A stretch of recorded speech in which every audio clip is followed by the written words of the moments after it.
Kau tidak bisa dipercaya sama sekali.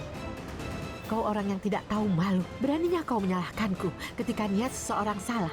Dia mulai mencurigai orang lain. Hanya karena kau jahat, kau pikir semua gadis sepertimu. Ingat ya, apapun yang kau pikirkan tentang aku tidak peduli.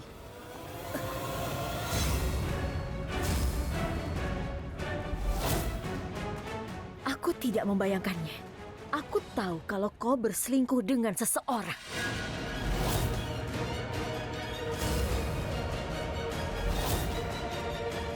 Kau berbohong. Kau ingin merusak citraku di depan Risab. Itu karena kau ingin bersama Risab, bukan? Bibi Jangki melihatmu bersama dengan pria lain. Begitu dia mengungkapkan nama pacarmu, aku akan mengumpulkan semua anggota keluarga dan mengungkapkan kebenaran tentangnya.